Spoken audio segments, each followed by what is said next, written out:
Live ਹੋ ਕੇ ਸਾਡੇ prime minister ਇਸ ਬਿੱਲ ਦੇ ਫਾਇਦੇ ਗਿਣਾ ਰਹੇ ਆ। ਭਾਵੇਂ ਸਾਡੇ ਪ੍ਰਧਾਨ ਮੰਤਰੀ ਨਰਿੰਦਰ ਮੋਦੀ ਜੀ ਹੋਣ, ਭਾਵੇਂ ਉਹਨਾਂ ਦੇ ਪਾਰਟੀ ਦੇ ਜਿਹੜੇ ਪ੍ਰਧਾਨ ਆ JP ਨੱਡਾ ਜੀ ਹੋਣ, ਭਾਵੇਂ ਉਹਨਾਂ ਦੇ ਜਿਹੜੇ ਐਗਰੀਕਲਚਰ ਮਿਨਿਸਟਰ ਆ ਨਰਿੰਦਰ ਤੋਮਰ ਹੋਣ, ਇਹ ਸਾਰੇ ਸੁਦਾ ਝੂਠ ਬੋਲ ਰਹੇ ਆ। ਇਹ ਸਰਕਾਰ ਗਿਰੂਗੀ, ਤੁਸੀਂ ਮੇਰੇ ਸ਼ਬਦ ਮਾਰਕ ਕਰਿਓ। ਬਹੁਤ ਵੱਡੇ ਸ਼ਬਦ ਕਹਿ ਰਹੇ ਹੋ, ਸਰਕਾਰ ਡਿੱਗਣ ਦੇ। ਇੱਥੇ ਜੁਮਾ ਬਿੱਲ ਜੇ ਰਾਜ ਸਭਾ 'ਚ ਅੱਜ ਫਸੇ ਹੋਏ ਆ, ਪਤਾ ਨਹੀਂ ਪਾਸ ਹੁੰਦੇ ਕਿ ਨਹੀਂ ਹੁੰਦੇ। ਲਾਈਕਲੀ ਉੱਡਿਆ ਕਿ ਉਹ ਪਾਸ ਹੋ ਜਾਣਗੇ। ਜਿੱਦਣ ਪਾਸ ਹੋ ਜਾਣਗੇ ਇਹ ਨਾਨੀ ਚੇਤੇ ਕਰਾ ਦੇਣਗੇ ਕਿਸਾਨਾਂ ਦੀ, ਤੇ ਕਿਸਾਨ ਇਹਨਾਂ ਦੀ ਦਾਦੀ ਚੇਤੇ ਕਰਾ ਦੇਣਗੇ ਸਰਕਾਰ। ਜਿਸ ਤਰ੍ਹਾਂ ਤੁਸੀਂ ਵੋਟਾਂ ਵੇਲੇ ਮੋਦੀ ਮੋਦੀ ਮੋਦੀ ਕਰਕੇ ਲਿਆਏ, ਕਰੋ ਮੋਦੀ ਮੋਦੀ ਦੀ ਹੁਣ ਮਾਲਾ ਬਣਾ ਕੇ ਪੂਜਿਓ ਔਰ ਉਹਦੇ ਮਣਕੇ ਜਿਹੜੇ ਘਮਾਇਆ ਕਰਿਓ, ਔਰ ਫਿਰ ਤੁਸੀਂ ਉਹਦਾ ਲਿਓ ਜਿਹੜਾ ਮਜ਼ਾ। ਜਿਹੜਾ ਹੈਗਾ ਗੌਰਵ, ਇਹ ਸੂਬੇ ਦਾ ਸਬਜੈਕਟ ਹੈ, ਸਟੇਟ ਸਬਜੈਕਟ ਆ। ਇਹ ਜਿਹੜੇ ਦਿੱਲੀ ਵਾਲੇ ਮਾਮੇ ਲੱਗਦੇ ਆ, ਉਹ ਬਾਰ-ਬਾਰ ਉੱਥੇ ਇਹੋ ਜਿਹੇ ਕਾਨੂੰਨ ਬਣਾ ਕੇ ਸਾਡੇ ਸਿਰ ਤੇ ਉੱਤੇ ਥੋਪ ਰਹੇ ਆ। ਇੰਡੋਜ਼ TV ਦੇਖ ਰਹੇ ਸਾਰੇ ਹੀ ਦਰਸ਼ਕਾਂ ਦਾ ਮੈਂ ਗੁਰੇਕਬਾਲ ਸਿੰਘ ਸਵਾਗਤ ਕਰਦਾ। ਪੰਜਾਬ ਦੇ ਵਿੱਚ ਜੇ ਆਪਾਂ ਹਾਲਾਤਾਂ ਦੀ ਗੱਲ ਕੀਤੀ ਜਾਵੇ ਤਾਂ ਵੱਡੀ ਧਿਰ ਦੇ ਤੌਰ ਤੇ ਪੰਜਾਬ ਦਾ ਕਿਸਾਨ ਅੱਜ ਸੜਕਾਂ ਤੇ ਉਤਰਿਆ ਹੋਇਆ। ਕੇਂਦਰ ਸਰਕਾਰ ਵੱਲੋਂ ਆਰਡੀਨੈਂਸ ਪਾਸ ਕਰ ਦਿੱਤੇ ਗਏ ਆ, ਕਿਉਂਕਿ ਅੱਜ ਰਾਜ ਸਭਾ ਦੇ ਵਿੱਚ ਵੀ ਲਗਭਗ ਮਨਜ਼ੂਰੀ ਮਿਲਣੀ ਤੈਅ ਆ। ਉਸ ਤੋਂ ਬਾਅਦ ਰਾਸ਼ਟਰਪਤੀ ਜੀ ਦੇ ਕੋਲ ਜਾ ਕੇ ਇਹ ਜਿਹੜਾ ਬਿੱਲ ਹੈ ਉਹ ਇੱਕ ਕਾਨੂੰਨ ਦਾ ਰੂਪ ਲੈ ਲਵੇਗਾ। ਇਸ ਕਾਨੂੰਨ ਨਾਲ ਆਉਣ ਵਾਲੇ ਸਮੇਂ ਦੇ ਵਿੱਚ ਪੰਜਾਬ ਦੇ ਰਾਜਨੀਤਿਕ ਤੇ ਕਿਸਾਨੀ ਦੇ ਹਾਲਾਤ ਕਿਸ ਤਰ੍ਹਾਂ ਹੋਣਗੇ, ਇਸ ਪੂਰੇ ਮਸਲੇ ਦੇ ਉੱਪਰ ਗੱਲਬਾਤ ਕਰਨ ਵਾਸਤੇ ਅੱਜ ਸਾਡੇ ਨਾਲ ਮੌਜੂਦ ਨੇ ਪ੍ਰੋਫੈਸਰ ਮਨਜੀਤ ਸਿੰਘ ਜੀ। ਇਹਨਾਂ ਦਾ ਸਭ ਤੋਂ ਪਹਿਲਾਂ ਸਵਾਗਤ ਕਰਦੇ ਹਾਂ। ਪ੍ਰੋਫੈਸਰ ਸਾਹਿਬ, ਸਵਾਗਤ ਹੈ ਤੁਹਾਡਾ ਇੰਡੋਜ਼ TV ਸਟੇਡੀਅਮ। ਬਹੁਤ ਸ਼ੁਕਰੀਆ ਜੀ। ਪ੍ਰੋਫੈਸਰ ਸਾਹਿਬ, ਇਹ ਜਿਹੜਾ ਕਿਸਾਨ ਮਾਰੂ ਬਿੱਲ ਹੈ, ਕਿਉਂਕਿ ਜੇ ਆਪਾਂ ਰਾਜਨੀਤਿਕ ਪਾਰਟੀਆਂ ਦੀ ਗੱਲ ਕਰੀਏ ਤਾਂ ਅਕਾਲੀ ਦਲ ਕੁਝ ਸਮਾਂ ਪਹਿਲਾਂ ਇਸ ਦੇ ਪੱਖ ਦੇ ਵਿੱਚ ਸੀ, ਕਾਫੀ ਇਹਦੇ ਫਾਇਦੇ ਵੀ ਗਿਣਾਏ ਗਏ, ਵੱਡੇ ਬਾਲ ਸਾਹਿਬ ਨੂੰ ਵੱਲੋਂ ਵੀ ਕਿਹਾ ਗਿਆ ਜਾਂ ਹੋਰ ਪਾਰਟੀ ਦੇ ਨੁਮਾਇੰਦਾ ਵੱਲੋਂ ਵੀ ਜਿਹੜਾ ਵੱਖ-ਵੱਖ ਸਮਿਆਂ ਦੇ ਉੱਪਰ ਇਸ ਆਰਡੀਨੈਂਸ ਦੇ ਫਾਇਦੇ ਕਿਸਾਨਾਂ ਨੂੰ ਦੱਸੇ ਗਏ। ਉਸ ਤੋਂ ਬਾਅਦ ਅਸਤੀਫਾ ਦੇ ਦਿੱਤਾ ਜਾਂਦਾ। ਕੇਂਦਰ ਵੱਲੋਂ ਲਗਾਤਾਰ ਲਾਈਵ ਹੋ ਕੇ ਸਾਡੇ ਪ੍ਰਾਈਮ ਮਿਨਿਸਟਰ ਇਸ ਬਿੱਲ ਦੇ ਫਾਇਦੇ ਗਿਣਾ ਰਹੇ ਆ, ਸਾਰਾ ਕੁਝ ਦੱਸ ਰਹੇ ਆ। ਕਿਸਾਨ ਇਸ ਨੂੰ ਕਹਿ ਰਹੇ ਆ ਕਿ ਇਹ ਕਿਸਾਨਾਂ ਵਾਸਤੇ ਬਹੁਤ ਮਾਰੂ ਹੈ। ਇੱਥੋਂ ਤੱਕ ਕਿ ਓਪੋਜੀਸ਼ਨਸ ਆ ਉਹ ਵੀ ਇਸ ਨੂੰ ਕਿਸਾਨ ਮਾਰੂ ਕਹਿ ਰਹੀਆਂ। ਤੁਸੀਂ ਕਿਵੇਂ ਦੇਖਦੇ ਹੋ ਇਸ ਬਿੱਲ? ਭਾਵੇਂ ਸਾਡੇ ਪ੍ਰਧਾਨ ਮੰਤਰੀ ਨਰਿੰਦਰ ਮੋਦੀ ਜੀ ਹੋਣ, ਭਾਵੇਂ ਉਹਨਾਂ ਦੇ ਪਾਰਟੀ ਦੇ ਜਿਹੜੇ ਪ੍ਰਧਾਨ ਆ JP ਨੱਡਾ ਜੀ ਹੋਣ, ਭਾਵੇਂ ਉਹਨਾਂ ਦੇ ਜਿਹੜੇ ਐਗਰੀਕਲਚਰ ਮਿਨਿਸਟਰ ਆ ਨਰਿੰਦਰ ਤੋਮਰ ਹੋਣ, ਇਹ ਸਾਰੇ ਸੁਦਾ ਝੂਠ ਬੋਲ ਰਹੇ ਆ। ਜਾਣੀ ਦੇਸ਼ ਨੂੰ ਧੋਖਾ ਦੇ ਰਹੇ ਆ, ਕਿਸਾਨੀ ਨੂੰ ਧੋਖੀ ਭਰੀ ਭਾਸ਼ਾ ਵਰਤ ਕੇ ਵਰਗਲਾਉਣਾ ਚਾਹੁੰਦੇ ਆ, ਬੇਵਕੂਫ ਬਣਾਉਣਾ ਚਾਹੁੰਦੇ ਆ। ਪਰ ਚੰਗੀ ਖਬਰ ਇਹ ਆ ਗੁਰਕਬਾਲ ਕਿ ਪੰਜਾਬ ਦੇ ਕਿਸਾਨਾਂ ਨੇ ਇਹਨਾਂ ਦੀ ਬਦਨੀਤੀ ਨੂੰ ਬਹੁਤ ਦੇਰ ਪਹਿਲਾਂ ਸਮਝ ਲਿਆ ਔਰ ਬੜਾ ਵੇਲੇ ਸਿਰ ਝੰਡੇ ਬੁੰਗੇ ਲੈ ਕੇ ਸੜਕਾਂ ਦੇ ਉੱਤੇ ਉਤਰ ਆਏ, ਕਿਉਂਕਿ ਜੋ ਇਹ ਛਪਾਉਣਾ ਚਾਹੁੰਦੇ ਆ ਜੀ, ਆਪਣੀਆਂ ਗੱਲਾਂ 'ਚ ਜੋ ਛਪਾ ਕੇ ਗੱਲ ਕਰਨਾ ਚਾਹੁੰਦੇ ਆ, ਸਾਡੇ ਕਿਸਾਨ ਵੀਰਾਂ ਨੇ ਉਸ ਨੂੰ ਪਰਦੇ ਪਿੱਛੋਂ ਵੀ ਦੇਖ ਕੇ ਪੜ੍ਹ ਲਿਆ। ਔਰ ਇਹੀ ਕਾਰਨ ਆ ਕਿ ਉਹ ਕਿਸੇ ਦੇ ਵੀ ਵੱਸ ਨਹੀਂ ਹੈ। ਮੈਂ ਮੋਟੇ ਤੌਰ ਤੇ ਕਹਿ ਦਿਆਂ ਦੋ ਗੱਲਾਂ ਜਿਹੜੇ ਭਾਵੇਂ ਤੋਮਰ ਜੀ ਆ ਜਾਂ ਜਿਹੜੇ ਮੋਦੀ ਜੀ ਵੀ ਕਹਿ ਰਹੇ ਆ, ਉਹ ਕੀ ਗੱਲਾਂ ਕਹਿ ਰਹੇ ਆ।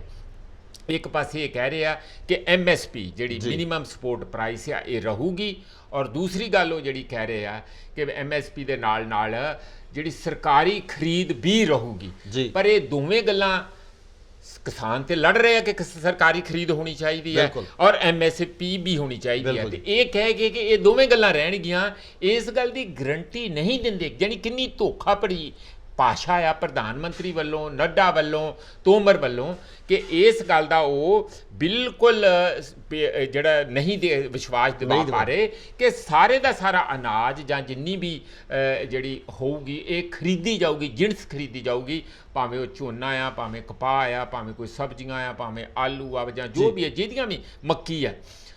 ਇੱਕੋ ਹੀ ਗੱਲ ਤੋਂ ਇਹਨਾਂ ਦੇ ਧੋਖੇ ਦਾ ਪਤਾ ਲੱਗ ਜਾਂਦਾ ਕਿ ਅੱਜ ਪੰਜਾਬ ਦੇ ਅੰਦਰ ਜਿਹੜੀ ਮਿਨੀਮਮ ਸਪੋਰਟ ਪ੍ਰਾਈਸ ਆ ਮੱਕੀ ਦੀ ਇਹ 1850 ਰੁਪਏ ਜੀ। ਬਿਲਕੁਲ ਬਿਲਕੁਲ। ਜਦ ਕਿ ਹੁਸ਼ਿਆਰਪੁਰ ਦੇ ਵਿੱਚ ਉਹ ਜਿਹੜੀ ਖਰੀਦੀ ਜਾ ਰਹੀ ਹੈ, ਅਖਬਾਰਾਂ 'ਚ ਆਇਆ 650 ਰੁਪਏ ਤੋਂ ਲੈ ਕੇ 910 ਰੁਪਏ ਪਰ ਕੁਇੰਟਲ, ਮਤਲਬ ਅੱਧੀ ਕੀਮਤ ਤੋਂ ਵੀ ਘੱਟ ਮਿਲ ਰਿਹਾ। ਅਜੇ ਜੁਮਾ ਬਿੱਲ ਜੇ ਰਾਜ ਸਭਾ 'ਚ ਅੱਜ ਫਸੇ ਹੋਏ ਆ, ਪਤਾ ਨਹੀਂ ਪਾਸ ਹੁੰਦੇ ਕਿ ਨਹੀਂ ਹੁੰਦੇ। ਲਾਈਕਲੀ ਉੱਡਿਆ ਕਿ ਉਹ ਪਾਸ ਹੋ ਜਾਣਗੇ ਜੀ। ਬਹਿਸ ਚੱਲ ਰਹੀ ਹੈ, ਮੈਂ ਹੁਣੇ ਦੇਖ ਰਿਹਾ ਸੀ, ਬਹਿਸ ਪੂਰੀ ਚੱਲ ਰਹੀ ਹੈ। ਪਰ ਇਹਨਾਂ ਹਾਲਾਤਾਂ ਦੇ ਅੰਦਰ ਜੇ ਅਜੇ ਪਾਸ ਵੀ ਨਹੀਂ ਹੋਏ ਤੇ ਇਹ ਦੁਰਦਸ਼ਾ ਹੋਣੀ ਸ਼ੁਰੂ ਹੋ ਗਈ ਆ ਅਨਾਜ ਦੀ। ਜਿੱਦਣ ਪਾਸ ਹੋ ਜਾਣਗੇ ਇਹ ਨਾਨੀ ਚੇਤੇ ਕਰਾ ਦੇਣਗੇ ਕਿਸਾਨਾਂ ਦੀ, ਤੇ ਕਿਸਾਨ ਇਹਨਾਂ ਦੀ ਦਾਦੀ ਚੇਤੇ ਕਰਾ ਦੇਣਗੇ ਸਰਕਾਰ ਦੀ। ਜੀ ਗੱਲ ਇੱਥੇ ਹੁਣ ਸਵਾਲ ਇਹ ਖੜਾ ਹੋ ਜਾਂਦਾ ਕਿ ਕਿਸਾਨ ਡਟੇ ਹੋਏ ਨੇ ਮੋਰਚੇ ਦੇ ਵਿੱਚ। ਕਿਸਾਨ ਯੂਨੀਅਨਾਂ ਜਿਹੜੀਆਂ ਕਿ ਵੱਖ-ਵੱਖ ਜਥੇਬੰਦੀਆਂ ਸੰਬੰਧਿਤ ਸੀਗੀਆਂ, ਉਹਨਾਂ ਦੀਆਂ ਵਿਚਾਰਧਾਰਾਵਾਂ ਕਿਤੇ ਵੱਖ ਸੀਗੀਆਂ, ਪਰ ਜਿਹੜਾ ਮੋਟਿਵ ਆ ਉਹ ਇੱਕ ਸੀ, ਕਿਸਾਨਾਂ ਦਾ ਫਾਇਦਾ, ਕਿਸਾਨਾਂ ਵਾਸਤੇ ਸੰਘਰਸ਼ ਲੜਨਾ, ਕਿਸਾਨਾਂ ਨੂੰ ਉਹਨਾਂ ਦਾ ਹੱਕ ਦਿਵਾਉਣਾ। ਉਹ ਵੀ ਜਥੇਬੰਦੀਆਂ ਇੱਕ ਮੰਚ ਦੇ ਉੱਪਰ ਆ ਕੇ ਇਸ ਲੜਾਈ ਨੂੰ, ਇਸ ਮੋਰਚੇ ਨੂੰ ਲੜਦੇ ਪਏ ਆ। ਬਾਦਲ ਦੇ ਦਰਵਾਜ਼ੇ ਅੱਗੇ, ਬਾਦਲ ਪਿੰਡ ਦੇ ਵਿੱਚ ਮੋਰਚਾ ਲੱਗਿਆ ਹੋਇਆ, ਪਟਿਆਲੇ ਦੇ ਵਿੱਚ ਮੋਰਚਾ ਲੱਗਿਆ ਹੋਇਆ, ਇੱਕ ਕਿਸਾਨ ਖੁਦਕੁਸ਼ੀ ਕਰ ਲੈਂਦਾ। ਕੀ ਇਹ ਮੋਰਚੇ ਇਸ ਬਿੱਲ ਨੂੰ ਰੋਕਣ ਦੇ ਵਿੱਚ ਕਾਮਯਾਬ ਹੋਣਗੇ?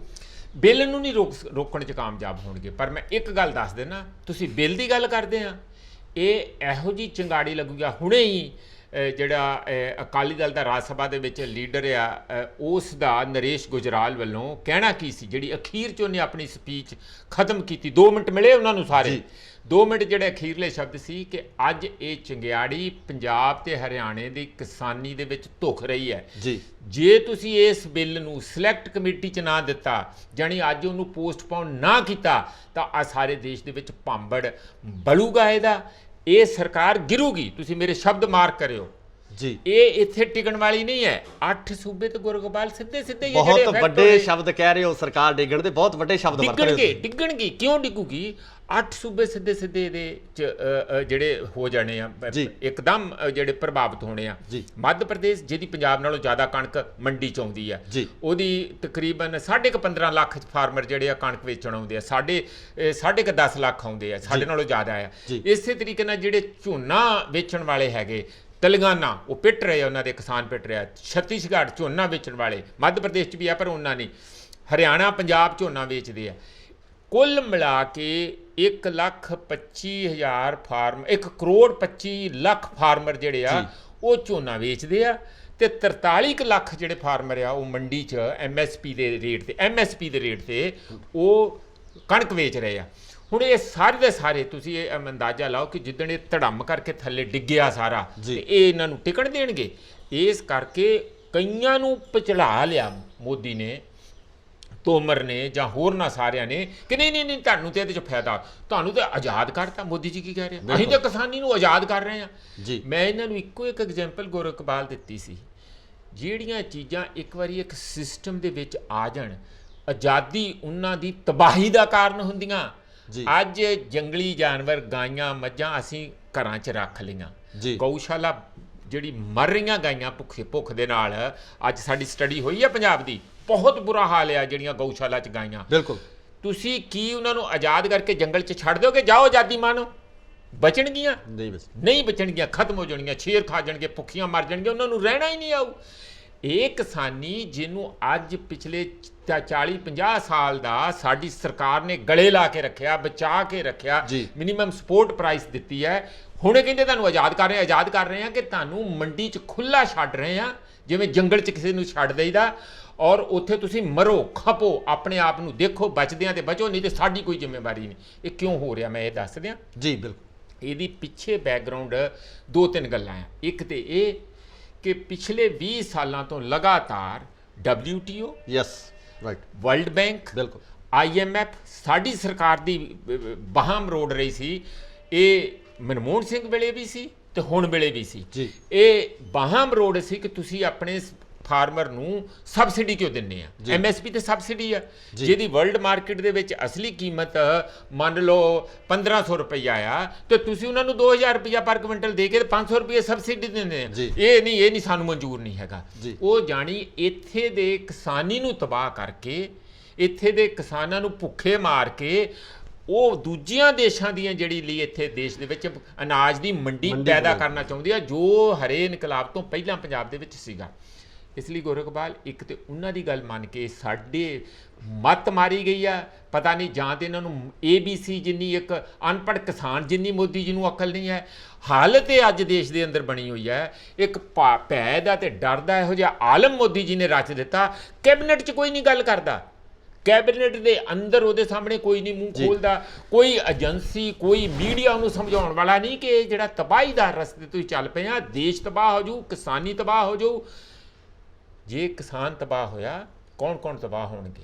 ਇੱਥੋਂ ਦਾ ਮਜ਼ਦੂਰ ਤਬਾਹ ਹੋਊ, ਇੱਥੇ ਦਾ ਵਪਾਰ ਤਬਾਹ ਹੋ ਜੂ, ਕਿਉਂਕਿ ਚੀਜ਼ਾਂ ਤੇ ਉਸੇ ਪੈਸੇ ਨਾਲ ਖਰੀਦਣੀਆਂ। ਬਿਲਕੁਲ, ਵੱਡਾ ਹਿੱਸਾ ਤੁਹਾਡਾ ਜਿਹੜਾ ਵੱਡੀ ਬੇਰੁਜ਼ਗਾਰੀ ਫੈਲੂ, ਕਿਉਂਕਿ ਜ਼ਿਆਦਾਤਰ ਰੁਜ਼ਗਾਰ ਅਜੇ ਕਿਸਾਨੀ ਨੇ ਦਿੱਤਾ, ਖੇਤੀ ਨੇ ਦਿੱਤਾ। ਇਸ ਲਈ ਕੁੱਲ ਮਿਲਾ ਕੇ ਮੈਂ ਕਹਿੰਦਾ ਆ, ਇਹ ਕਿਹੜੇ ਪਾਸੇ ਨੂੰ ਚੱਲੇ ਆ। ਜੇ ਅੱਜ ਮੈਂ ਲਾਸਟ ਗੱਲ ਇਹ ਕਹਿਣੀ ਚਾਹੁੰਦਾ, ਜੇ ਅੱਜ ਕਰੋਨਾ ਦੇ ਦੌਰ ਦੇ ਵਿੱਚ ਕੋਈ ਬਚਾਅ ਕੀਤਾ ਕਿਸੇ ਨੇ ਦੇਸ਼ ਦੀ ਅਰਥ ਵਿਵਸਥਾ ਦਾ, ਤਾਂ ਉਹ ਸਿਰਫ ਤੇ ਸਿਰਫ ਕਿਸਾਨ ਸੀਗੇ। ਕਿਸਾਨ ਜਿਹੜੀ ਖੇਤੀ ਦੀ ਗਰੋਥ ਰੇਟ 3% ਤੋਂ ਲੈ ਕੇ GDP ਜਿਹਨੂੰ ਕਹਿੰਦੇ ਆ ਖੇਤੀ ਦੀ, ਉਹਦੇ ਵਿੱਚ 3.4% ਹੋਈ ਹੈ। ਜਾਣੀ ਇੰਨੀਆਂ ਮੁਸੀਬਤਾਂ ਦੇ ਬਾਵਜੂਦ ਉਹਦੀ ਗਰੋਥ ਰੇਟ ਵਧੀ ਹੈ ਖੇਤੀ ਦੀ। ਕਿਸਾਨ ਨੇ ਆਪਣੀ ਜ਼ਿੰਦਗੀ ਨੂੰ ਖਤਰੇ 'ਚ ਪਾ ਕੇ ਕਰੋਨਾ ਦੀ ਪਰਵਾਹ ਨਾ ਕਰਦੇ ਹੋਏ ਮੰਡੀਆਂ ਤੱਕ ਪਹੁੰਚਾਇਆ ਔਰ ਦੇਸ਼ ਦੇ ਅਨਾਜ ਨੂੰ ਦੁਬਾਰਾ ਭੰਡਾਰ ਕੀਤਾ। ਪ੍ਰੋਫੈਸਰ ਸਾਹਿਬ, ਅਗਲਾ ਸਵਾਲ ਮੈਂ ਤੁਹਾਨੂੰ ਕਰਨਾ ਚਾਹੁੰਦਾ। ਜਿਸ ਤਰ੍ਹਾਂ ਤੁਸੀਂ ਦੱਸਿਆ ਕਿ 1991 ਤੋਂ ਇਸ ਚੀਜ਼ ਦਾ ਮੁੱਢ ਵੱਜ ਗਿਆ ਸੀਗਾ, ਤੇ ਉਦੋਂ ਸਰਕਾਰ ਆ ਜਿਹੜੀ ਮਨਮੋਹਨ ਸਿੰਘ ਦੀ ਸੀ, ਮੌਂਟੇਕ ਆਹਲੂਵਾਲੀਆ ਵੱਲੋਂ ਇਹ ਸਾਰੇ ਕਨਸੈਪਟ ਨੂੰ ਜਾਂਚਿਆ ਗਿਆ, ਵਾਚਿਆ ਗਿਆ। ਪੀ ਚਿਦੰਬਰਮ ਵੀ ਉਸ ਸਮੇਂ ਇਸ ਪੂਰੀ ਕਮੇਟੀ ਦੇ ਵਿੱਚ ਸੀਗੇ, ਫਾਈਨਾਂਸ ਮਿਨਿਸਟਰ ਸੀ, ਉਹਨਾਂ ਵੱਲੋਂ ਇਹ ਸਾਰੇ ਸਮਝੌਤੇ ਕੀਤੇ ਗਏ। ਤੇ ਅੱਜ ਉਹੀ ਕਾਂਗਰਸ ਪੰਜਾਬ ਦੇ ਵਿੱਚ ਵਿਰੋਧ ਕਰਦੀ ਨਜ਼ਰ ਆ ਰਹੀ ਹੈ, ਜਾਂ ਸੈਂਟਰ ਦੇ ਵਿੱਚ ਵੀ ਕਿਤੇ ਨਾ ਕਿਤੇ ਬੋਲਦੇ ਨਜ਼ਰ ਆ ਰਹੇ ਆ। ਇਹਨਾਂ ਵੱਲੋਂ ਮੁੱਢ ਬੰਨਿਆ ਗਿਆ, ਅੱਜ ਮੋਦੀ ਸਰਕਾਰ ਵੱਲੋਂ ਉਸ ਨੂੰ ਨੇਪਰੇ ਚਾੜ ਦਿੱਤਾ ਗਿਆ, ਤੇ ਅਸੀਂ ਕਿਹਦੇ ਤੇ ਵਿਸ਼ਵਾਸ ਕਰੂਗਾ? ਕਿਸਾਨ ਕਿਹਦੇ ਤੇ ਵਿਸ਼ਵਾਸ ਕਰੂਗਾ? ਕਿਸਾਨ ਆਪਣੇ ਤੇ ਵਿਸ਼ਵਾਸ ਕਰੇ, ਆਪਣੇ ਸਮੁਦਾਇ ਤੇ ਵਿਸ਼ਵਾਸ ਕਰੇ। ਜੇ ਕੋਈ ਨਾਲ ਆਮ ਆਦਮੀ ਪਾਰਟੀ ਜਾਂ ਕੋਈ ਵੀ ਹੋਰ ਪਾਰਟੀ ਆਉਂਦੀ ਹੈ ਤਾਂ ਉਹਨਾਂ ਦਾ ਵੈਲਕਮ ਕਰਨ। ਅਦਰਵਾਈਜ਼ ਇਹ ਲੜਾਈ ਆਮ ਲੋਕਾਂ ਨੂੰ, ਉਹਦੇ 'ਚ ਕਿਸਾਨ ਵੀ, ਉਹਦੇ 'ਚ ਮਜ਼ਦੂਰ ਵੀ, ਉਹਦੇ 'ਚ ਆੜਤੀਆ ਵੀ, ਉਹਦੇ 'ਚ ਵਪਾਰੀ ਵੀ, ਸਾਰਿਆਂ ਨੂੰ ਇਹ ਲੜਨੀ ਪਊਗੀ, ਕਿਉਂਕਿ ਇਹ ਟੋਟਲ ਤੁਹਾਡੀ ਇਕਨੋਮੀ ਥੱਲੇ ਚਲੇ ਜਾਣੀ। ਪਹਿਲਾਂ ਹੀ ਜਿਹੜੀ ਤੁਹਾਡੀਆਂ ਰੇਟਿੰਗ ਏਜੰਸੀਜ਼ ਹੁੰਦੀਆਂ ਇਕਨੋਮੀ ਦੀਆਂ, ਉਹਨਾਂ ਨੇ ਕੀ ਆਪਣੇ ਰਿਜ਼ਲਟ ਦਿੱਤੇ। ਉਹਨਾਂ ਨੇ ਇਹ ਕਿਹਾ ਕਿ ਸਾਨੂੰ ਉਮੀਦ ਸੀ ਕਿ 2020-21 ਦੀ ਜਿਹੜਾ ਫਾਈਨੈਂਸ਼ੀਅਲ ਈਅਰ ਆ, ਮਾਰਚ ਤੱਕ ਆਉਣ ਵਾਲੇ 2021 ਮਾਰਚ ਤੱਕ, ਕਿ ਇਕਨੋਮੀ -5% ਯਾਨੀ 5% ਸ਼ਰਿੰਕ ਕਰੂਗੀ, ਘਾਟੇ 'ਚ ਰਹੂਗੀ। ਪਰ ਕਹਿੰਦਾ ਅਸੀਂ ਹੁਣ ਇਹਨੂੰ ਦੁਬਾਰਾ ਐਵੈਲੂਏਟ ਕੀਤਾ, ਇਹ -9% ਹੋਊਗੀ। ਜੇ ਏਡੀ ਵੱਡੇ ਪੱਧਰ ਤੇ ਪਹਿਲਾਂ ਹੀ ਇਕਨੋਮੀ ਸਾਡੀ ਥੱਲੇ, ਜ਼ਮੀਨ ਤੋਂ ਥੱਲੇ ਖੂਹ 'ਚ ਡਿੱਗੀ ਪਈ ਹੈ, ਤੇ ਜੇ ਕੋਈ ਰਾਹਤ ਮਿਲਣੀ ਸੀਗੀ ਥੋੜੀ ਬਹੁਤ, ਉਹ ਕਿਸਾਨੀ ਤੋਂ ਮਿਲਣੀ, ਤੁਸੀਂ ਉਹਨੂੰ ਵੀ ਤਬਾਹ ਕਰਕੇ ਤੇ ਦੇਸ਼ ਨੂੰ ਕਿੱਧਰ ਨੂੰ ਲਿਜਾਣਾ ਚਾਹੁੰਦੇ ਆ। ਜੋ ਮੈਂ ਸ਼ੁਰੂ 'ਚ ਗੱਲ ਕਹੀ ਸੀ ਗੁਰਿਕਬਾਲ, ਮੈਂ ਫਿਰ ਉਹੀ ਦੁਹਰਾਉਣਾ, ਮੈਂ ਤਾਂ ਕਹਿਣਾ ਵੱਡੀ ਗੱਲ ਜਿਹੜੀ ਤੁਸੀਂ ਕਹਿ ਰਹੇ, ਵੱਡੀ ਗੱਲ ਕਹਿ ਰਹੇ ਹਾਂ। ਜੇ ਕਿਸਾਨ ਭੁੱਖਾ ਮਰੂਗਾ, ਬੇਰੁਜ਼ਗਾਰੀ ਪਹਿਲਾਂ ਆ, ਅਰਥ ਵਿਵਸਥਾ ਠੀਕ ਨਹੀਂ ਹੋਊਗੀ, ਸਾਰੇ ਸੂਬਿਆਂ ਦੇ ਵਿੱਚ ਇਹਦਾ ਸੇਕ 1-2 ਫਸਲਾਂ ਖਰਾਬ ਹੋਣ ਤੋਂ ਬਾਅਦ ਲੱਗੂਗਾ, ਤਾਂ ਫਿਰ ਇਹਦਾ ਅੰਦਾਜ਼ਾ ਤੁਸੀਂ ਆਪ ਹੀ ਲਾ ਲਓ ਕਿ ਕੀ ਇਹ ਅੱਗ ਨਹੀਂ ਫੈਲੂਗੀ? ਕੀ ਕਿਸਾਨ ਇਹ ਸਾਰੀ ਜਗ੍ਹਾ ਇਸ ਤਰੀਕੇ ਨਾਲ ਨਹੀਂ ਰਿਵੋਲਟ ਕਰਨਗੇ? ਜੇ ਦੇਸ਼ ਦਾ ਕਿਸਾਨ ਨਹੀਂ ਖੁਸ਼, ਤਾਂ ਫਿਰ ਮੈਨੂੰ ਲੱਗਦਾ ਕਿ ਕੋਈ ਵੀ ਗੌਰਮੈਂਟ ਚੱਲ ਨਹੀਂ ਸਕਦੀ। ਔਰ ਇਹੋ ਹੀ ਹਾਲ ਜੋ ਐਮਰਜੈਂਸੀ ਲਾ ਕੇ ਇੰਦਰਾ ਗਾਂਧੀ ਨੇ ਇੱਕ ਵਾਰੀ ਦੇਸ਼ ਦਾ ਕੀਤਾ ਸੀ, ਉਹੋ ਜਿਹੇ ਦੇਸ਼ ਦੇ ਵਿੱਚ ਹਾਲਾਤ ਹੋਣ ਵਾਲੀ ਸਰਕਾਰ ਨੇ, NDA ਨੇ ਤੇ ਮੋਦੀ ਸਾਹਿਬ ਨੇ ਕਰ ਦਿੱਤੇ ਆ, ਜਿਹੜਾ ਕਿ ਕੋਈ ਵੀ ਉਹਨਾਂ ਦੇ ਸਾਹਮਣੇ ਆਪਣਾ ਮੂੰਹ ਨਹੀਂ ਖੋਲ੍ਹਣਾ ਚਾਹੁੰਦਾ, ਕੋਈ ਸੱਚ ਨਹੀਂ ਬੋਲਣਾ ਚਾਹੁੰਦਾ, ਕੋਈ ਉਹਨੂੰ ਵਿਰੋਧ ਨਹੀਂ ਕਰਨਾ ਚਾਹੁੰਦਾ, ਕਹਿਣਾ ਨਹੀਂ, ਸਮਝਾਉਣਾ ਨਹੀਂ ਚਾਹੁੰਦਾ ਕਿ ਮੋਦੀ ਸਾਹਿਬ ਤੁਸੀਂ GST ਲਾ ਕੇ ਸਾਰਾ ਪੈਸਾ ਸੂਬਿਆਂ ਦਾ ਦਿੱਲੀ ਲੈ ਗਏ, ਤੇ ਹੁਣ ਤੁਸੀਂ ਕਹਿੰਦੇ ਅਸੀਂ ਤੁਹਾਨੂੰ ਲੋਨ ਦਿਆਂਗੇ। ਤੁਸੀਂ ਇਸੇ ਤਰੀਕੇ ਦੇ ਨਾਲ ਜਿਹੜਾ ਨੋਟਬੰਦੀ ਕਰਤੀ, ਤੇ ਸਾਰਾ ਪੈਸਾ ਪਤਾ ਨਹੀਂ ਕਿੱਧਰ ਨੂੰ ਜਿਹੜਾ ਪੈਰਲਲ ਇਕਨੋਮੀ ਚੱਲਦੀ ਸੀ, ਕਿੱਥੇ ਗਿਆ ਪੈਸਾ? ਉਹ ਕਿੱਥੇ, ਕਿਹਨੂੰ ਪੈਸਾ ਮਿਲਿਆ? ਕਿੰਨੇ ਪੈਸੇ ਨਿਕਲੇ? ਨਹੀਂ ਨਿਕਲੇ। ਉਹ ਕਿਤੇ ਨਾ ਕਿਤੇ ਗਏ ਆ। ਕਿੱਥੇ ਗਏ ਆ? ਇਹਨਾਂ ਪਾਰਟੀਆਂ ਕੋਲ ਹੀ ਗਏ ਆ ਜਿਨ੍ਹਾਂ ਨੇ ਨੋਟਬੰਦੀ ਕੀਤੀ। 2 ਝਟਕੇ ਤੋਂ ਬਾਅਦ ਇਹ ਤੀਜਾ ਝਟਕਾ ਤੁਸੀਂ ਹੋਰ ਇਹੋ ਜਿਹਾ ਲਾ ਰਹੇ ਆ ਕਿ ਤੁਸੀਂ ਕੱਲੀ ਅਰਥ ਵਿਵਸਥਾ ਨੂੰ ਨਹੀਂ, ਪੂਰੇ ਦੇਸ਼ ਦੀ ਰਾਜਨੀਤੀ ਨੂੰ ਤੇ ਉਹਦੇ ਜਿਹੜੀ ਪੂਰਾ ਸਿਸਟਮ ਹੈ ਉਹਨੂੰ ਜੜ੍ਹਾਂ ਤੋਂ ਹਿਲਾ ਕੇ ਸੁੱਟਣ ਤੇ ਲੱਗੇ ਹੋਏ ਆ। ਕਿਹੜਾ ਤੁਹਾਨੂੰ ਦੇਸ਼ ਭਗਤ ਕਹੂਗਾ ਕਿ ਇਹੀ ਦੇਸ਼ ਭਗਤੀ ਹੈ? ਬਿਲਕੁਲ ਨਹੀਂ। ਇਹਨੂੰ ਇਹ ਕਹਿੰਦੇ ਆ ਦੇਸ਼ ਨੂੰ ਅਸੀਂ ਆਤਮ ਨਿਰਭਰ ਕਰਨਾ। ਹਾਲਤ ਇਹ ਆ ਗੁਰਕਬਾਲ ਕਿ ਸਵਦੇਸ਼ੀ ਜਾਗਰਣ ਮੰਚ ਜੋ RSS ਦਾ ਵਿੰਗ ਆ, ਉਹ ਵੀ ਵਿਰੋਧ ਕਰ ਰਿਹਾ ਕਿ ਕਿਉਂ ਮੋਦੀ ਜੀ ਤੁਸੀਂ ਕੀ ਕਰ ਰਹੇ ਹੋ? ਕੋਈ ਨਹੀਂ ਸੁਣ ਰਿਹਾ। ਇੱਥੇ ਸਾਰੀ ਜਿਸ ਤਰ੍ਹਾਂ ਤੁਸੀਂ ਵੋਟਾਂ ਵੇਲੇ ਮੋਦੀ ਮੋਦੀ ਮੋਦੀ ਕਰਕੇ ਲਿਆਏ, ਕਰੋ ਮੋਦੀ ਦੀ ਹੁਣ ਮਾਲਾ ਬਣਾ ਕੇ ਪੂਜਿਓ ਔਰ ਉਹਦੇ ਮਣਕੇ ਜਿਹੜੇ ਕਮਾਇਆ ਕਰਿਓ, ਔਰ ਫਿਰ ਤੁਸੀਂ ਉਹਦਾ ਲਿਓ ਜਿਹੜਾ ਮਜ਼ਾ ਹੈ। ਪ੍ਰੋਫੈਸਰ ਸਾਹਿਬ, ਹੁਣ ਸਵਾਲ ਆਖਰੀ ਵਾਲੇ ਪਾਸੇ ਵੱਲ ਲੈ ਕੇ ਜਾਣਾ ਮੈਂ ਕਿ ਇਸ ਬਿੱਲ ਨੂੰ ਹੁਣ ਤਕਰੀਬਨ ਜਿਹੜਾ ਪਾਸ ਹੋ ਜਾਣਾ, ਇਹ ਕਾਨੂੰਨ ਬਣ ਜਾਣਾ, ਪਰ ਸਾਡੇ ਕੋਲੇ ਰਾਹ ਕੀ ਹੈ? ਕੀ ਇਕੱਲੇ ਪ੍ਰੋਟੈਸਟ ਨਾਲ, ਕੀ ਇਕੱਲੇ ਧਰਨੇ ਮੁਜ਼ਾਹਰਿਆਂ ਨਾਲ ਇਸ ਕਾਨੂੰਨ ਨੂੰ ਭੰਗ ਕੀਤਾ ਜਾ ਸਕਦਾ ਹੈ? ਕਿਉਂਕਿ ਜਿਹੜੇ ਸਾਡੇ ਚੁਣੇ ਹੋਏ ਨੁਮਾਇੰਦੇ ਆ, ਅਕਾਲੀ ਦਲ ਕਿਤੇ ਨਾ ਕਿਤੇ ਯੂ ਟਰਨ ਲੈਂਦਾ ਨਜ਼ਰ ਆ ਰਿਹਾ, ਉਹਨਾਂ ਨੇ ਅਸਤੀਫਾ ਦੇ ਦਿੱਤਾ। ਜਿਹੜੇ ਬਾਕੀ ਪੰਜਾਬ ਦੇ ਜਿਹੜੇ MP ਆ, ਉਹ ਕਿੱਥੇ ਖੜੇ ਆ? ਜਿਹੜੇ ਵੱਖ-ਵੱਖ ਹੋਰ ਸੂਬਿਆਂ ਤੋਂ ਜਿੱਥੋਂ ਵਿਰੋਧ ਜ਼ਾਹਰ ਕੀਤਾ ਜਾ ਰਿਹਾ, ਉਹਨਾਂ ਦੇ MP ਕਿੱਥੇ ਖੜੇ ਆ? ਤੇ ਖਾਸ ਕਰਕੇ ਵਿਧਾਨ ਸਭਾਵਾਂ ਦੇ ਵਿੱਚ ਜਿਹੜੇ ਸਾਡੇ ਲੀਡਰ ਚੁਣੇ ਹੋਏ ਆ, ਉਹ ਆਮ ਲੋਕਾਂ ਦੇ ਵਿੱਚ, ਆਮ ਕਿਸਾਨਾਂ ਦੇ ਵਿੱਚ ਜਾ ਕੇ ਇਹ ਗੱਲਾਂ ਕਿਉਂ ਨਹੀਂ ਕਰਦੇ? ਬਿਲਕੁਲ, ਮੈਂ ਪੋਲੀਟੀਕਲ ਰੈਪਰਕਸ਼ਨ ਕੀ ਹੈ ਜਿਹੜੀ ਤੁਸੀਂ ਕਹਿਣਾ ਚਾਹੁੰਦੇ ਆ ਕਿ ਉਹਨਾਂ ਦਾ ਰਾਜਨੀਤਿਕ ਤੌਰ ਤੇ ਕੀ ਪ੍ਰਭਾਵ ਹੈ। ਬਿਲਕੁਲ। ਕਾਂਗਰਸ ਮਹਾਰਾਸ਼ਟਰ ਦੀ ਸਰਕਾਰ ਦੇ ਵਿੱਚ ਸ਼ਿਵ ਸੈਨਾ ਦੇ ਨਾਲ ਭਾਈਵਾਲ ਆ ਜੀ ਠੀਕ ਹੈ ਨਾ। ਸ਼ਿਵ ਸੈਨਾ ਜਿਹੜੀ ਆ ਇਹਨਾਂ ਬਿੱਲਾਂ ਦੇ ਹੱਕ 'ਚ ਜਾ ਰਹੀ ਆ ਜੀ ਦੇਣ ਤਾਂ ਉੱਥੋਂ ਅਸਤੀਫਾ ਜਿਵੇਂ ਜਿਵੇਂ ਦੇ ਅਕਾਲੀ ਦਲ ਨੇ ਦਿੱਤਾ ਜੀ ਨਹੀਂ ਦੇਣਗੇ ਕਿਉਂਕਿ ਉੱਥੇ ਉਹਨਾਂ ਨੂੰ ਸੱਤਾ ਦਾ ਆਨੰਦ ਮਾਣਨਾ। ਜੇਜੇਪੀ ਆ ਜਿਹੜੀ ਹਰਿਆਣੇ 'ਚ ਆ ਸੱਤਾ 'ਚ ਬੈਠੀ ਆ ਭਾਗੀਦਾਰ ਇਹਦੇ ਨਾਲ ਖੱਟੜ ਦੇ ਨਾਲ ਬੀਜੇਪੀ ਦੇ ਨਾਲ ਜੀ ਲੀਡਰ ਉਹਨਾਂ ਦੇ ਵਿਰੋਧ ਤਾਂ ਕਰ ਰਹੇ ਕਿਉਂਕਿ ਉਹਨਾਂ ਦਾ ਆਧਾਰ ਕਿਸਾਨੀ ਆ ਕਿਉਂਕਿ ਕਿਸਾਨੀ ਤੋਂ ਜੁੱਤੀਆਂ ਥੋੜੀ ਖਾਣੀਆਂ ਬਿਲਕੁਲ। ਲੀਡਰਾਂ ਦੇ ਵਿਰੋਧ ਦੇ ਬਾਵਜੂਦ ਸੱਤਾ ਨਹੀਂ ਛੱਡਣਗੇ ਉਹਨਾਂ ਨੂੰ ਵਾਪਸ ਲੈਣਾ ਚਾਹੀਦਾ। ਕਹਿੰਦੇ ਸਾਨੂੰ ਇਹੋ ਜਿਹੀ ਪਾਰਟੀ ਦੀ ਕੋਈ ਸਪੋਰਟ ਦੀ ਲੋੜ ਨਹੀਂ ਹੈ। ਹਰਿਆਣੇ ਵਾਲਿਆਂ ਨੂੰ ਜੇਜੇਪੀ ਨੂੰ ਕਹਿਣਾ ਚਾਹੀਦਾ ਅਸੀਂ ਆਪਣੀ ਸਪੋਰਟ ਵਾਪਸ ਲੈਂਦੇ ਹਾਂ। ਪੱਠ ਪਏ ਸੋਨਾ ਜਿਹੜਾ ਕੰਨਾਂ ਨੂੰ ਖਾਏ ਜਿੱਥੇ ਲੈ ਜਾਓ ਚੱਕ ਲਓ ਸਾਨੂੰ ਮਿਨਿਸਟਰੀਆਂ ਦੀ ਕੋਈ ਲੋੜ ਨਹੀਂ ਹੈ। ਅਸੀਂ ਦੁਬਾਰਾ ਚੋਣਾਂ ਕਰਾਵਾਂਗੇ ਔਰ ਕਿਸਾਨਾਂ ਕੋਲ ਜਾਵਾਂਗੇ ਜੀ। ਇਹ ਅੱਜ ਗੱਲਾਂ ਆ ਕੱਲ ਨੂੰ ਇਹ ਰਿਐਲਿਟੀ ਬਣੂਗੀ। ਬਿਲਕੁਲ ਅਕਾਲੀ ਦਲ ਜੇ ਬਾਹਰ ਆਇਆ ਉਹ ਕੋਈ ਬਹੁਤ ਜਾਣੀ ਮੈਂ ਤੇ ਇਹੀ ਕਹੂੰਗਾ ਕਿ ਬੜੇ ਬੇਆਬਰੂ ਹੋ ਕੇ ਤੇਰੇ ਕੂਚੇ ਸੇ ਹਮ ਨਿਕਲੇ। ਉਹ ਉਸ ਬਿਆਸਰੇ ਚੋਂ ਜਦੋਂ ਕੋਈ ਰਸਤਾ ਹੀ ਨਹੀਂ ਬਚਿਆ ਤੇ ਉਹਨਾਂ ਨੂੰ ਲੱਗਾ ਹੁਣ ਜਿੰਨੀਆਂ ਮਰਜ਼ੀ ਐਕਸਪਲੇਨੇਸ਼ਨਾਂ ਦੇਣ ਕਿ ਨਹੀਂ ਉਹਨਾਂ ਦੇ ਸਾਹਮਣੇ ਚੋਇਸ ਇੱਕੋ ਸੀ ਜਾਂ ਪੰਜਾਬ ਤੋਂ ਬਾਹਰ ਰਹਿਣ ਜੇ ਪੰਜਾਬ ਦੇ ਅੰਦਰ ਰਹਿਣਾ ਕਿਸਾਨਾਂ ਦੇ ਵਿੱਚ ਰਹਿਣਾ ਤੇ ਇਹ ਫੈਸਲਾ ਲੈਣਾ ਪੈਣਾ ਸੀ। ਇਹ ਚੰਗੀ ਗੱਲ ਕੀਤੀ। ਇਸ ਗੱਲ ਦੀ ਅਸੀਂ ਉਹਨਾਂ ਨੂੰ ਵਧਾਈ ਵੀ ਦੇ ਦਿੰਦੇ ਆ ਕਿ ਘੱਟੋ ਘੱਟ ਉਹ ਬਿਲਕੁਲ ਹੀ ਜਾ ਕੇ ਮੋਦੀ ਦੀ ਝੋਲੀ 'ਚ ਜਿਵੇਂ ਬਾਕੀ ਸਾਰੇ ਡਰੇ ਫਿਰਦੇ ਆ ਬਾਕੀ ਜਿਹੜੇ ਵਿਕੇ ਫਿਰਦੇ ਆ ਉਹਨਾਂ ਨੇ ਆਖਰੀ ਮੌਕੇ ਹੀ ਸਹੀ ਪਰ ਇੱਕ ਵਾਰੀ ਤੇ ਅਜੇ 4 ਸਾਲ ਪਏ ਆ ਹਰਸਿਮਰਤ ਦੇ 4 ਸਾਲ ਪਏ ਸੀ ਉਹਦੇ ਉਸ ਦੀ ਕੁਰਬਾਨੀ ਦਿੱਤੀ ਜਿਹੋ ਜਿਹੀ ਵੀ ਉਹ ਕੁਰਬਾਨੀ ਇਹਨਾਂ ਨੂੰ ਕੁਰਬਾਨੀ ਸਮਝਦੇ ਆ ਪਰ ਠੀਕ ਹੈ ਉਹ ਦਿੱਤੀ ਹੈ। ਔਰ ਮੈਨੂੰ ਲੱਗਦਾ ਕਿ ਹੁਣ ਅਕਾਲੀ ਦਲ ਉਹ ਸਾਰੇ ਸੂਬਿਆਂ ਦੇ ਵੱਧ ਅਧਿਕਾਰ ਦੀ ਮੂਵਮੈਂਟ ਉਹ ਜਿਹੜੇ ਫੈਡਰਲ ਸੰਘੀ ਢਾਂਚੇ ਦੀ ਮੂਵਮੈਂਟ ਜਿਹਦਾ ਆਧਾਰ ਹੁਣ ਇਹ ਐਕਟ ਬਣਨਗੇ ਕਿਉਂਕਿ ਸੂਬਿਆਂ ਦੀ ਸਵੈਤਤਾ ਤੇ ਹਮਲਾ ਐਗਰੀਕਲਚਰ ਜਿਹੜਾ ਹੈਗਾ ਗੋਰਖਪਾਲ ਇਹ ਸੂਬੇ ਦਾ ਸਬਜੈਕਟ ਹੈ ਸਟੇਟ ਸਬਜੈਕਟ ਆ। ਇਹ ਜਿਹੜੇ ਦਿੱਲੀ ਵਾਲੇ ਮਾਮੇ ਲੱਗਦੇ ਆ ਉਹ ਬਾਰ-ਬਾਰ ਉੱਥੇ ਇਹੋ ਜਿਹੇ ਕਾਨੂੰਨ ਬਣਾ ਕੇ ਸਾਡੇ ਸਿਰ ਤੇ ਉੱਤੇ ਥੋਪ ਰਹੇ ਆ। ਇਸ ਗੱਲ ਦੀ ਵਿਰੋਧਤਾ ਹੋਊਗੀ ਸੂਬਿਆਂ ਦੀਆਂ ਰੀਜਨਲ ਪਾਰਟੀਆਂ ਤੇ ਲਗਾਤਾਰ ਡਟ ਕੇ ਵਿਰੋਧਤਾ ਕਰਨਗੀਆਂ। ਮੈਂ ਅੱਜ ਸਾਰਿਆਂ ਦੇ TMC ਦੇ ਹੋਰਨਾਂ ਦੇ ਭਾਸ਼ਣ ਉਹਨਾਂ ਦੇ MPਆਂ ਦੇ ਸੁਣ ਕੇ ਆਇਆ ਔਰ ਇਹ ਆਉਣ ਵਾਲੇ ਸਮੇਂ 'ਚ ਮੈਨੂੰ ਲੱਗਦਾ ਕਿ ਜਿਹੜੀਆਂ ਖਿੰਡਰੀਆਂ ਪੁੰਡਰੀਆਂ ਰੀਜਨਲ ਪਾਰਟੀਆਂ ਆ ਜਿਵੇਂ ਕਿ ਹੁਣ ਅਕਾਲੀ ਦਲ ਵੀ ਬਾਹਰ ਆ ਗਿਆ ਆ ਇਹ ਰਲ ਕੇ ਉਹਨਾਂ ਦੇ ਨਾਲ ਇੱਕ ਭਾਈਵਾਲਤਾ ਬਣਾ ਕੇ ਇੱਕ ਵੱਡਾ ਫਰੰਟ ਬਣਾ ਕੇ ਉਸ ਪੱਧਰ ਤੇ ਮੂਵਮੈਂਟ ਕਿਸਾਨਾਂ ਦੇ ਨਾਲ ਲੜੀ ਜਾਊਗੀ ਜਿਵੇਂ ਐਮਰਜੈਂਸੀ ਦੇ ਵਿਰੁੱਧ ਅਕਾਲੀਆਂ ਨੇ ਉਦੋਂ ਲੜੀ ਸੀ ਲੰਮਾ ਹੋਰ ਕੋਈ ਪਾਰਟੀ ਨਹੀਂ ਸੀ। ਇੰਨੀ ਕੁ ਉਹਨਾਂ ਨੂੰ ਸਾਨੂੰ ਜ਼ਰੂਰ ਦਾਦ ਦੇਣੀ ਚਾਹੀਦੀ ਹੈ ਕਿ ਇੱਕੋ ਹੀ ਵਾਹਦ ਪਾਰਟੀ ਸੀ ਭਾਵੇਂ ਉਹ ਕਮਿਊਨਿਸਟ ਸੀ ਭਾਵੇਂ ਹੋਰ ਪਾਰਟੀਆਂ ਸੀ ਸਾਰੇ ਡਰ ਕੇ ਅੰਦਰ ਵੜ ਗਏ ਸੀ ਕਿ ਇੰਦਰਾ ਗਾਂਧੀ ਨੇ ਛੱਡਣਾ ਨਹੀਂ। ਇਹ ਕਹਿੰਦੇ ਸੀ ਅਸੀਂ ਅਕਾਲ ਦੀ ਪਾਰਟੀਆਂ ਅਕਾਲੀ ਪਾਰਟੀਆਂ ਸਾਨੂੰ ਕੋਈ ਪਰਵਾਹ ਨਹੀਂ ਇਨਸਾਫ ਲਈ ਸੀਸ ਵੀ ਕਟਾਵਾਂਗੇ ਤੇ ਲਗਾਤਾਰ ਜੇਲਾਂ ਭਰਦੇ ਰਹੇ ਸੀ। ਹੁਣ ਵੀ ਜੇ ਇਹ ਸਿਆਣੇ ਹੋਣ ਮੇਰੇ ਤੇ ਇਹੀ ਸਲਾਹ ਹੋਊਗੀ ਕਿ ਇਹ ਸਾਰੀ ਮੂਵਮੈਂਟ ਨੂੰ ਅੱਗੇ ਵੱਧ ਕੇ ਪੰਜਾਬ ਦੇ ਅੰਦਰ ਬੜਾ ਪੋਟੈਂਸ਼ੀਅਲ ਹੈ ਅੱਗੇ ਵੱਧ ਕੇ ਲੜਨ ਔਰ ਸਾਰੇ ਸੂਬਿਆਂ ਦੀ ਕਿਸਾਨੀ ਨੂੰ ਵੀ ਬਚਾਉਣ ਦੇਸ਼ ਨੂੰ ਵੀ ਬਚਾਉਣ ਔਰ ਆਪਣੀ ਦੇਸ਼ ਭਗਤੀ ਦਾ ਪ੍ਰੂਫ ਵੀ ਦੇਣ। ਆਖਰੀ ਸਵਾਲ ਹੈ ਜੀ ਕੀ ਤੁਹਾਨੂੰ ਲੱਗਦਾ ਕਿ ਇਹ ਜਿਹੜਾ ਬਿੱਲ ਹੈ ਜਾਂ ਇਹ ਕਾਨੂੰਨ ਹੈ ਮੋਦੀ ਸਰਕਾਰ ਦੀ ਕਬਰ ਦਾ ਆਖਰੀ ਕਿੱਲ ਸਾਬਤ ਹੋ ਸਕਦਾ ਹੈ?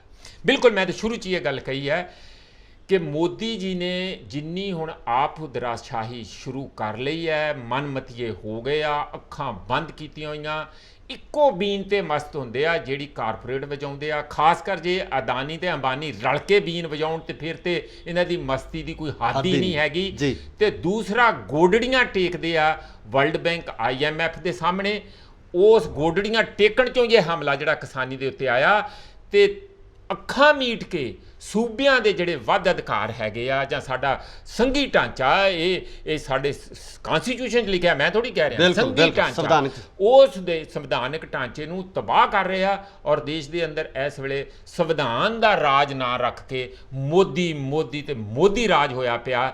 ਇਹ ਦੇਸ਼ ਲਈ ਅਤੀ ਖਤਰਨਾਕ ਭਿਆਨਕ ਔਰ ਤਾਨਾਸ਼ਾਹੀ ਵੱਲ ਨੂੰ ਲਿਜਾਣ ਵਾਲਾ ਇੱਕ ਇੱਥੇ ਹਾਲਾਤ ਬਣੇ ਹੋਏ ਆ। ਇਸ ਨੂੰ ਕਿਸਾਨੀ ਮੇਰਾ ਖਿਆਲ ਜਿਸ ਵੱਡੇ ਪੱਧਰ ਤੇ ਉੱਠੀ ਆ ਠੱਲ ਪਾ ਕੇ ਰਹੂਗੀ। ਸੋ ਇਹ ਸਨ ਪ੍ਰੋਫੈਸਰ ਮਨਜੀਤ ਸਿੰਘ ਜੀ ਜਿਨ੍ਹਾਂ ਨੇ ਬੜੇ ਹੀ ਵਿਸਥਾਰਪੂਰਵਕ ਦੱਸਿਆ ਕਿ ਇਸ ਬਿੱਲ ਦੀ ਨਿਉ ਕਿੱਥੋਂ ਚੱਲੀ ਇਹ ਬਿੱਲ ਕਿਸ ਤਰ੍ਹਾਂ ਭਾਰਤ ਦੇ ਵਿੱਚ ਜੋ ਵਰਲਡ ਬੈਂਕ ਦੀਆਂ ਜਾਂ ਵਰਲਡ ਟ੍ਰੇਡ ਦੀਆਂ ਜਿਹੜੀਆਂ ਨੀਤੀਆਂ ਨੇ ਉਹਨਾਂ ਰਾਹੀਂ ਇਹ ਲਿਆਂਦਾ ਗਿਆ ਤੇ ਇਸ ਬਿੱਲ ਨੂੰ ਹੁਣ ਬੜੇ ਹੀ ਖੁੱਲ੍ਹੇ ਤਰੀਕੇ ਨਾਲ ਕਿਸਾਨਾਂ ਵਿਰੋਧੀ ਹੋ ਕੇ BJP ਜਿਹੜੀ ਲਾਗੂ ਕਰਨ ਜਾ ਰਹੀ ਹੈ। ਸੋ ਇਸੇ ਤਰ੍ਹਾਂ ਹੀ ਹੋਰ ਜਾਣਕਾਰੀਆਂ ਤੁਹਾਡੇ ਵਾਅਦਾ ਕਰਦੇ ਰਹਾਂਗੇ। ਸੋ ਜੁੜੇ ਰਹੋ ਇੰਡੋਜ਼ TV ਆਸਟ੍ਰੇਲੀਆ ਨਾਲ। ਧੰਨਵਾਦ।